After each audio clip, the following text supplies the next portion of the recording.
Good afternoon. Welcome back to the home stretch. I'm your host, Mike Majuk. Glad to have you with us. And I'm very happy to say that on the show today, we have with us Eric Regan and Ryan Parmeter. Now, they're going to be here with us for the next few days. That's right. They're bringing their sleeping bag. They're staying in the studio. I'm just kidding.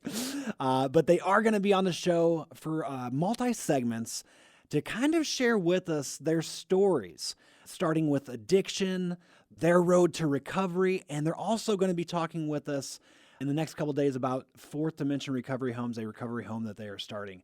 So you're not going to want to miss it. Coming your way, Eric Regan and Ryan Parmeter. Let's start the show. Thanks for having us. Yeah, thanks for having us, Mike. Now, to start things for us today, first off, you both know very well what it means to be an addict. In fact, both of you have very amazing stories, what you've been through and how far you've come. So let's start things off. Ryan, I want to hear a little bit about your story. Oh, my. All right. So basically, I started off drinking at a young age. And then when I got into my late teens, early 20s, that progressed into drugs.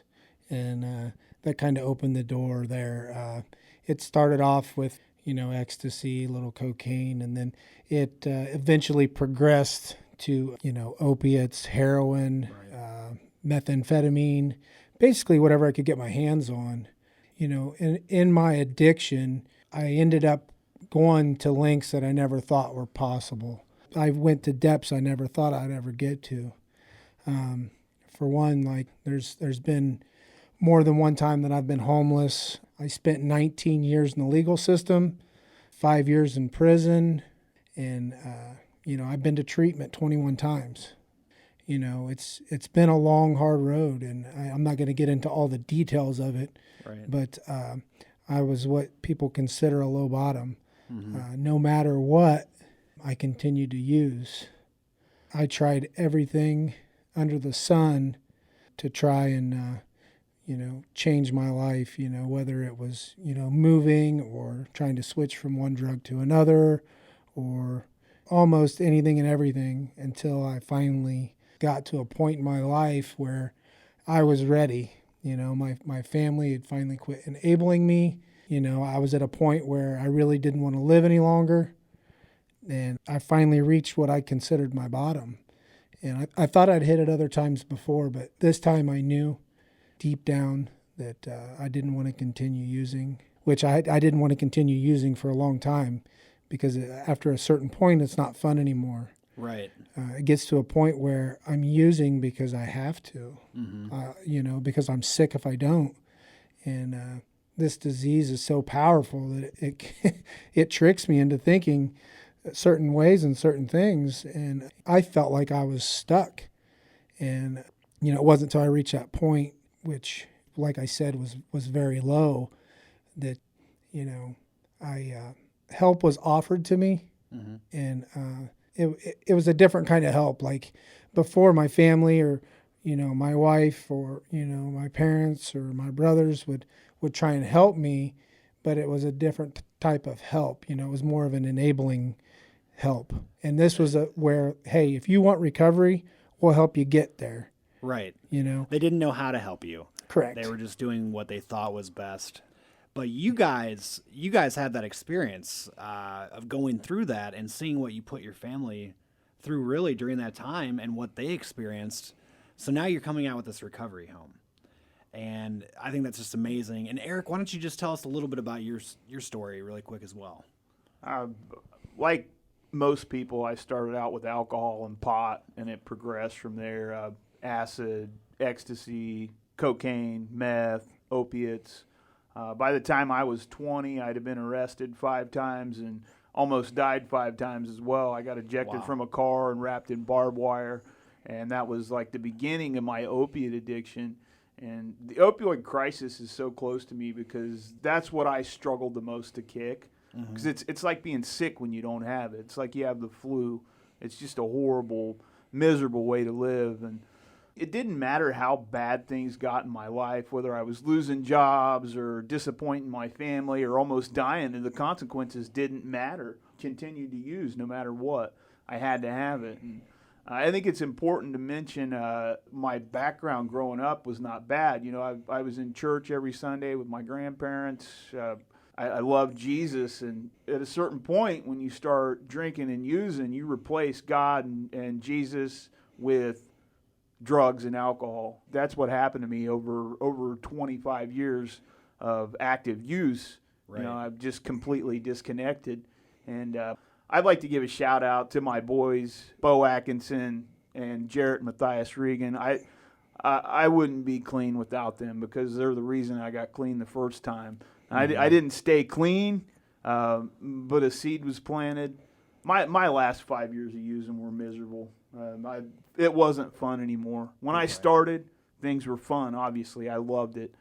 But I got to a point where I started using the needle. That's what I wanted to do. And it's just a really bad, miserable way to live. And I put my family through a lot. Ran my kids through the mud, had them live in an active addiction with me, had them taken away twice. And when I finally got locked up, and I was done. You know, I spent a year using, wanting to get clean, and really wanting to die. Ryan and I kind of share that a lot. We've talked a lot over the years. My bottom was internal. Like, I hated myself and wanted to die, and I tried to kill myself daily with the substances I was using.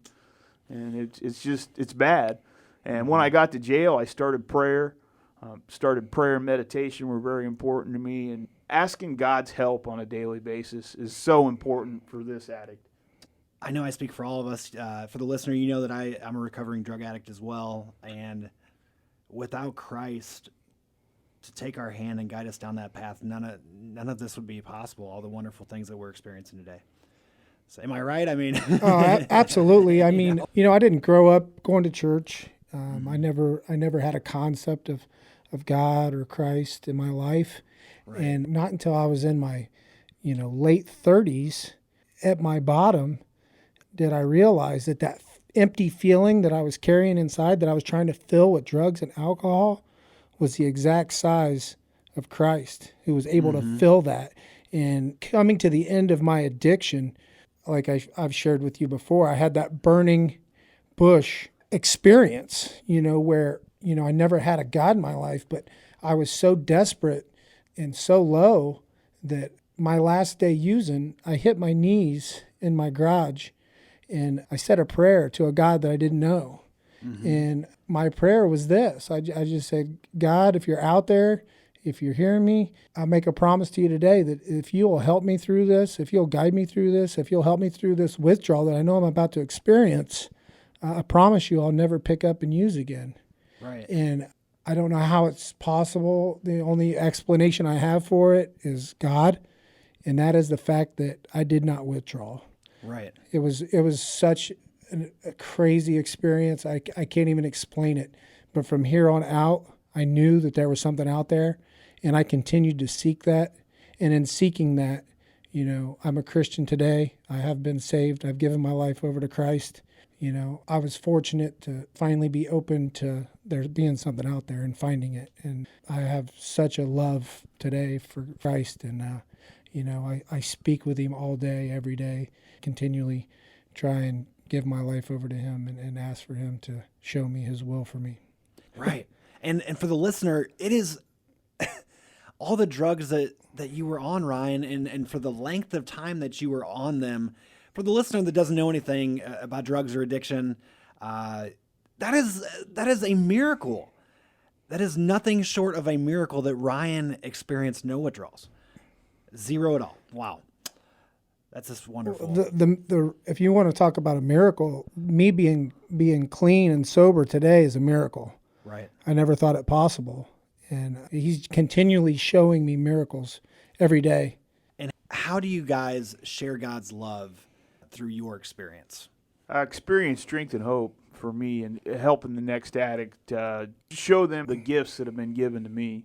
I really relate with the God-sized hole that Ryan has talked about. And a lot of us, at least me, I'll just speak for me because that's what I got. I really struggled with God. Is there a God? I was just like Ryan. I figured there was a God up there. He wasn't helping me at all. And then as I get clean and I look back over my life, just me being alive is a testament to his grace and mercy. that I'm sitting here able to talk today. Right. And I think when I express that to somebody else, I carry out God's love and mercy through me, if that makes any sense at all. It does make perfect sense, and I hope it makes sense to the listener. And now I want you guys to speak directly to the suffering addict out there. If somebody is still suffering from addiction, what can you tell them based off your stories? What can you tell them? Give them some hope that it's not too late. It's not too late to recover. I guess I'd say this: if Eric and I can recover, anyone can recover. I haven't met too many people that have went as deep as we have.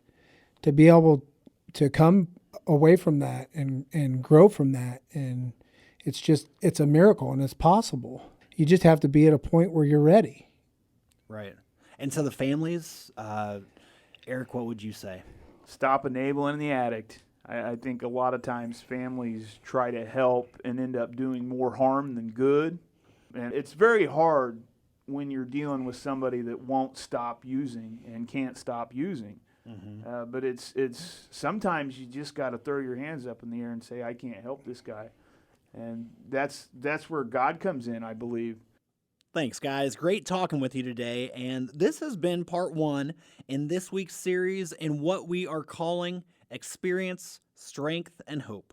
Join us tomorrow as we continue our conversation with Ryan Parmeter and Eric Regan. Not going to want to miss it. All right, stay tuned. More of today's top Christian hits coming your way, and you're listening to The Homestretch right here on 94.3 The Fortress, creating community.